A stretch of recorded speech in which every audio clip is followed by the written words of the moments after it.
Terima kasih masih di Kompas Siang. Saudara, Dewan Pengawas KPK menyatakan Wakil Ketua KPK Nurul Gufron telah melakukan pelanggaran etik karena mengintervensi proses mutasi seorang aparatur sipil negara di lingkungan Kementerian Pertanian. Dewas KPK mengatakan hal yang memberatkan Nurul Gufron adalah tidak mendukung upaya pemerintah dalam menghilangkan praktik-praktik nepotisme dengan menggunakan pengaruh, tidak menjaga marwah KPK sebagai lembaga anti korupsi, serta membuat citra KPK di masyarakat buruk.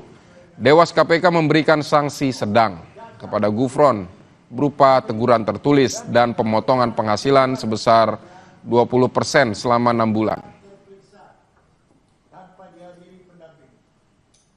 Menyatakan Nurul Gufron terbukti menyalahgunakan pengaruh untuk kepentingan pribadi nomor 3 tahun 2021 tentang penegakan kode etik dan kode perilaku KPK.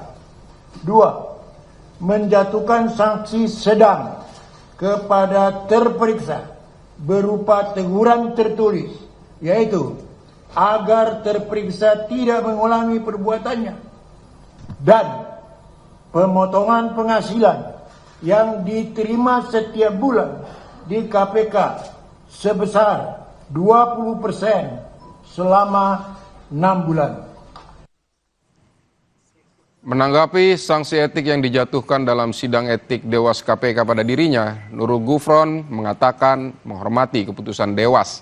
Namun ia menyatakan tidak meminta bantuan mantan Sekjen Kementerian Pertanian Kasdi Subagiono untuk memutasi salah satu pegawai ASN Kementerian Pertanian berinisial ADM.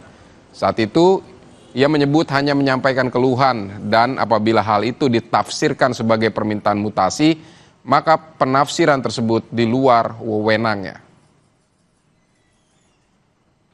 Saya menghormati pertimbangan atas pembelaan saya yang ditolak tersebut, dan saya tidak bisa ngapa-ngapain. Artinya prosesnya sudah sesuai dengan prosedur.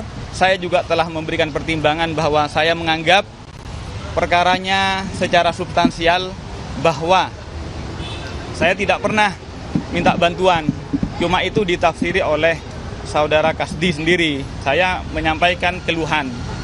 Kemudian oleh majelis tadi disampaikan sebagai bagian bentuk dari permintaan bantuan, itu tafsir dari majelis, dan saya sekali lagi saya terima itu saja. Saudara, kita akan bergabung dengan Dipo Nurbahagia, jurnalis Kompas TV di gedung KPK.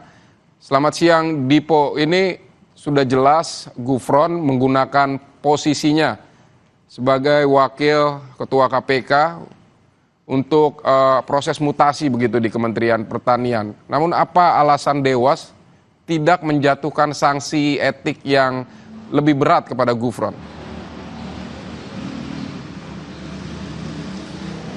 Ya, selamat siang, Vidi. Kalau kita cermati atas putusan Dewas KPK terkait dengan kasus tersebut, sebenarnya Dewas menitik beratkan pada dampaknya. Artinya Dewas melihat bahwa dampak yang dilahirkan ataupun yang ditimbulkan dari pelanggaran etik yang kemudian dilakukan oleh Wakil Ketua KPK Nurul Gufron ini nampaknya belum terlalu besar ataupun meluas. Karena Dewas KPK menilai bahwa dampak yang lahir akibat pelanggaran etik Nurul Gufron hanya tersebar ataupun hanya berdampak pada internal KPK. Alasan lain, Dewas KPK melihat bahwa meskipun ada penyalahgunaan wewenang yang kemudian dilakukan oleh Nurul Gufron, tetapi tidak ada keuntungan dalam tanda kutip material maupun non material yang kemudian didapatkan oleh Nurul Gufron. Itu setidaknya dua hal yang kemudian menjadi alasan mengapa Dewas KPK tidak memberikan sanksi berat kepada pelanggaran etik yang kemudian dilakukan oleh Nurul Gufron. Tentu ini menuai beragam tanggapan, karena banyak juga elemen masyarakat yang melihat bahwa keputusan ataupun hasil yang kemudian diumumkan oleh Dewas KPK ini terkait dengan pelanggaran etik Nurul Gufron ini terlalu ringan. Ada sejumlah pihak yang kemudian melihat hal tersebut, salah satunya ataupun beberapa di antaranya adalah mantan penyidik KPK Yudi Purnomo yang menyebut sebenarnya Nurul Gufron ini sangat potensial untuk kemudian diberikan sanksi berat, bahkan diberhentikan dari jabatannya. Tentu alasannya karena Nurul Gufron ini adalah pimpinan KPK, wakil ketua KPK yang seharusnya menjadi contoh untuk seluruh insan KPK terkait dengan integritas yang dipegang teguh oleh pimpinan KPK. Tidak hanya Yudi Purnomo, tetapi juga kita tahu koordinator MAKI, Boyamin Saiman, juga menyuarakan hal serupa. Bahkan cukup spesifik apa yang kemudian disampaikan oleh Boyamin. Boyamin menilai bahwa sanksi berat ini tentu mungkin ataupun memungkinkan untuk diberikan kepada Nurul Gufron, seperti misalnya adalah pemotongan penghasilan sebesar 50%, dan bahkan Boyamin menilai bahwa seharusnya Dewas KPK ini memberikan catatan khusus kepada teguran tertulis Nurul Gufron, yakni bahwa Nurul ini tidak boleh ataupun tidak layak untuk kemudian mengikuti proses seleksi pimpinan KPK periode selanjutnya yang saat ini sedang dilakukan oleh Pansel KPK periode 2024-2029. Itu adalah sejumlah suara yang kemudian lahir atas putusan yang kemudian dikeluarkan oleh Dewas KPK pada hari kemarin. Nah, bagaimana kemudian tanggapan dari Nurul Gufron? Cukup santai memang kalau kita melihat tanggapan yang kemudian disampaikan oleh wakil ketua KPK tersebut, bahkan terkait dengan proses seleksi yang saat ini sedang dijalani oleh dirinya untuk kemudian dilihat dan juga ditimbang apakah nantinya dia akan berhasil menjadi pimpinan KPK di periode selanjutnya. Ia menyerahkan seluruh proses kepada Pansel KPK yang saat ini tentu tengah berproses. Seperti yang kita tahu bahwa sudah masuk Nurul Gufron namanya di daftar 40 besar orang-orang yang kemudian masuk dalam seleksi pimpinan KPK, dan seperti yang tadi kami sebutkan, Nurul Gufron meminta ataupun berharap bahwa meskipun ada pelanggaran etik yang kemudian dilakukan oleh dirinya, ia berharap bahwa Pansel KPK dapat bekerja secara independen. Nah, berbicara terkait dengan pelanggaran etik ini cukup menarik karena untuk pimpinan KPK periode 2019-2023 sedikitnya sudah ada 3 pimpinan KPK yang kemudian melakukan pelanggaran etik. Kita tahu pertama tadi yang sudah kita bahas juga, Nurul Gufron, wakil ketua KPK, melakukan pelanggaran etik terkait dengan penyalahgunaan wewenang untuk proses mutasi di tubuh Kementerian Pertanian. Bahkan kalau kita ingat, mantan ketua KPK Firly Bahuri ini juga sempat tersandung sejumlah ataupun cukup banyak kasus pelanggaran etik. Beberapa di antaranya adalah Firly pernah diberikan sanksi ringan terkait dengan pola hidupnya yang menunjukkan gaya hidup mewah dengan menggunakan helikopter milik perusahaan swasta dalam perjalanan pribadi dari Palembang menuju Batu Raja. Firly juga tidak melaporkan harta kekayaan dan aset ke dalam LHKPN, dan tentu yang masih kita ingat bersama adalah pada Desember tahun lalu Firly bahkan diberikan sanksi berat karena secara diam-diam melakukan pertemuan dengan mantan Menteri Pertanian Syahrul Yassin Limpo yang saat itu juga tengah berperkara di KPK tanpa sepengetahuan dari pimpinan KPK. Tentu hal-hal ini melahirkan konflik kepentingan, berpotensi sekali melahirkan konflik kepentingan sampai akhirnya Dewas KPK memberikan sanksi berat, dan kita tahu akhirnya Firly juga mengundurkan diri dari jabatannya sebagai ketua KPK dan atas persetujuan dari Presiden Joko Widodo yang saat itu mengeluarkan keputusan Presiden. Tidak hanya berhenti di 2 tokoh itu, tetapi juga ada nama Lili Pintauli Siregar yang kita tahu juga pernah diberikan sanksi berat berupa pemotongan penghasilan pokok sebesar 40% selama 1 tahun pada 30 Agustus 2020 karena Lili terbukti berkomunikasi dengan mantan wali kota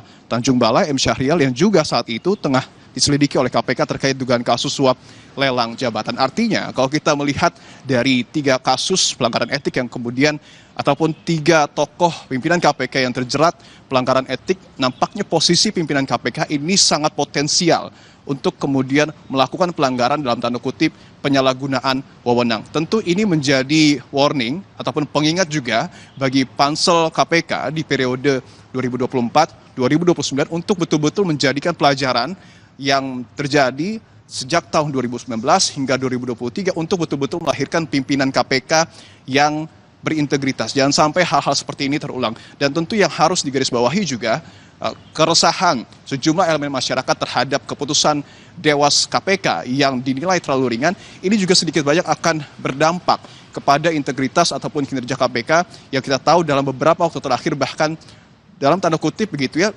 ditekan untuk kemudian mengungkap ataupun mengklarifikasi sejumlah pihak yang diduga melakukan gaya hidup mewah dan diduga bahkan ada gratifikasi. Kita tahu ada sejumlah nama seperti Kaisang dan juga Bobi Nasution. Kita berharap bahwa kinerja KPK ini dapat semakin baik begitu ya. Tentu kita juga berharap bahwa pansel KPK yang baru dapat melahirkan pimpinan KPK dan juga dewas KPK yang berkualitas, Vidi.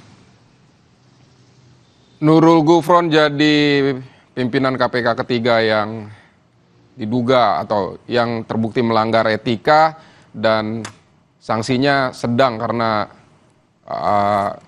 pengaruhnya tidak luas begitu ya, Dipo Nurbahagia. Terima kasih untuk laporan Anda, saudara. Kita akan ke informasi selanjutnya. Komisi Pemberantasan Korupsi tengah mengumpulkan informasi dugaan adanya gratifikasi terkait beredarnya foto Wali Kota Medan, Bobi Nasution dan keluarga yang menggunakan jet pribadi.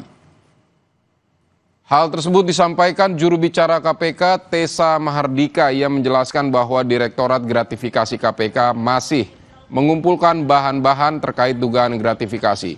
Menurut rencana, KPK akan menjadwalkan pemanggilan terhadap putra dan menantu Jokowi untuk dimintai klarifikasi. Yang jelas terkait subjek saudara B ini masih dikumpulkan bahan-bahannya dari Direktorat Gratifikasi. Berarti ada kemungkinan akan diundang untuk diklarifikasi oleh Direktorat Gratifikasi Divisi Bobi Nasution ini? Ya, kalau mengklarifikasi itu banyak cara. Bisa diundang, datang ke sini, atau kalau seandainya posisinya di luar kota bisa melalui Zoom. Dari Direktorat Gratifikasi akan ada yang menghubungilah untuk menindaklanjuti proses tersebut. Saudara, desakan agar KPK memanggil Bobi Nasution terkait penggunaan pesawat jet pribadi disuarakan Pusat Kajian Anti Korupsi Universitas Gadjah Mada Yogyakarta. Pukat UGM menilai Bobi Nasution sebagai penyelenggara negara perlu dipanggil KPK untuk klarifikasi penggunaan pesawat jet pribadi. Apakah menggunakan dana pribadi atau dana pihak lain? Nah, dalam case Bobi, KPK menurut saya perlu untuk membuat terang semuanya. KPK dapat memanggil Bobi untuk klarifikasi di Direktorat Gratifikasi. Apakah Bobi menggunakan pesawat jet pribadi tersebut menggunakan dana pribadi atau berasal dari dana pihak lain? Kalau itu pemberian dari pihak lain, maka di sini KPK perlu melimpahkan dari fungsi pencegahan ke fungsi penindakan. Informasi akan hadir usai jeda di Kompas Siang. Saudara, Menteri Sekretaris Kabinet sekaligus bakal calon Gubernur Jakarta Pramono Anung bersepeda sejauh 40 km dari kediamannya menuju kawasan banjir Kanal Timur pagi ini. Pramono menyempatkan untuk melihat jalur sepeda yang ada di BKT.